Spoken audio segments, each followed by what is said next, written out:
Does it feel hard to pack up your bags and leave your eating disorder? Some research suggests that having an eating disorder is similar to being in an abusive relationship, and this resonates with me. I'm going to share 3 beliefs about disordered eating that parallel those of an abusive relationship and keep you stuck in partial recovery. And I'll share tips for how you can begin to break free of them. But why should you trust me? I struggled with anorexia and bulimia for 12 years and gradually made my way to full recovery, which I've sustained since 2015. I hold a master's degree and I've been coaching people on nutrition since 2020 as a weight inclusive and trauma-informed coach. Rather than obsessing over my body, I now obsess over how to help adults in partial recovery break free from the cycle once and for all. What are the beliefs that are keeping you stuck? I'm going to share a story from one of my clients who I began working with 2 years ago and who has a history of binge eating disorder. Through treatment and therapy, she had recovered to the point where she was in a good place with food and her body. We were working together to explore her curiosity around what eating healthy for her was without backsliding or re-engaging her inner critic. When I asked her what she dreamed her eating looked and felt like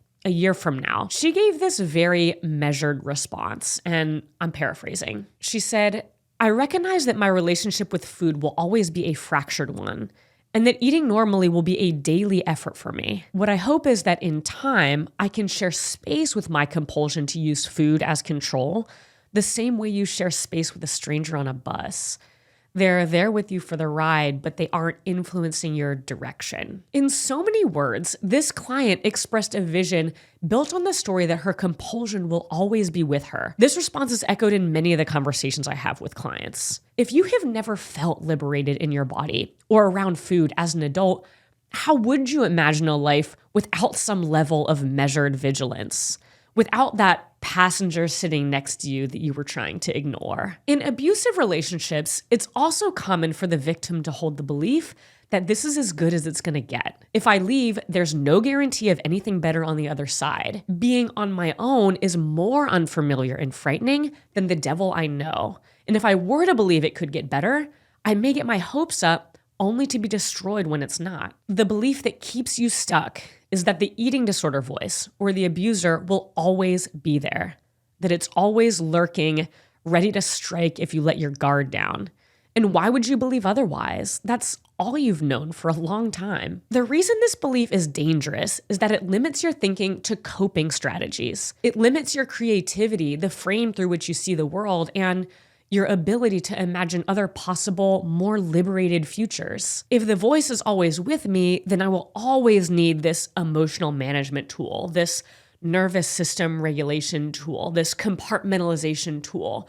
And all these are great, but rather than looking for ways to eliminate the voice once and for all, I end up investing all my time and energy into fortifying these coping mechanisms. And in that way, my beliefs manifest. The voice will never go away. This connects to the second belief that keeps you stuck. Based on a massive study by the Mayo Clinic and Yale, it turns out fewer than half people across all types of eating disorders seek any form of help, and less than a third seek coaching or counseling. Men and ethnic minorities are the least likely to seek help. Despite the pain caused by eating disorders, people who suffer are often resistant to change. So you might ask, if these disorders are so disruptive, so endless, and so pervasive, why aren't more of us getting help? But maybe there's a better question. Writers like Naomi Wolf, Lindo Bacon, Jessica Nealon, and others are asking, what are we gaining from obsessing over food and our bodies? It is nearly impossible to separate the compulsion to restrict food from the kinds of cultural rewards you get for being thin. Greater social acceptance, more positive attention, greater access to influence and healthcare, more promotions, more money. The list goes on and feels almost silly to define because it's the water we swim in. Disordered eating may not actually deliver, but this is its promise. Disordered eating has other uses too. It can feel safe and familiar. It's a convenient way to avoid hard questions or emotions. And for me, it became something to blame when things went wrong. My relationship didn't work out. I was preoccupied with binging and purging. I turned down a promising job opportunity. It wasn't my fault. I was sick at the time. Not to mention, many disordered habits like prolonged fasting or eliminating food groups, they're endorsed by mainstream media. As a result, they become grounds for relating, especially for women. It's often easier to fit in if you're self-deprecating than if you're self-assured. It's easier to relate if you're on a diet, falling off a diet, or considering your next diet. So there it is.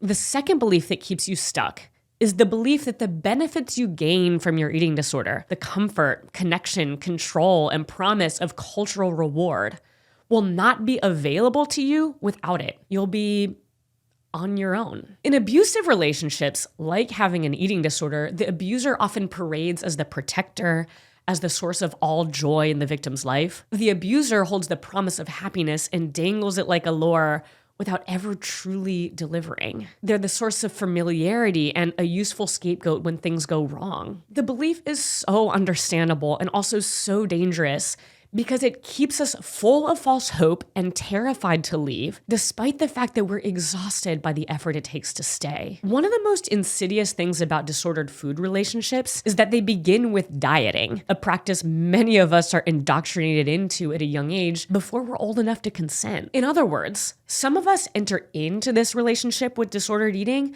long before we know the true costs. And once we finally do, we are so fully invested that we want our money's worth, damn it, and we keep playing. That brings me to the last belief that's keeping you from packing your bags and leaving. Years ago, I was visiting a good college friend over Thanksgiving. She asked how I was doing, and I said, great, except for the fact that Thanksgiving had been a hard day for me. She knew about my history of binging and purging, and I confessed that I had slipped up. I did so well calming my anxiety around food, serving myself a little bit of everything and eating slowly. I even had a piece of cherry pie. But then I ate a piece of Derby pie, which was an unplanned decision, and it all unraveled from there. I'm so grateful, though, I concluded, because this happens so infrequently for me now. Remember when it used to be several times a week? Like the amazing friend she is, she agreed, but she didn't let me off the hook. This isn't okay, she told me. You have come so far, but you deserve even better. It took me a long time to really hear this, because what I believed instead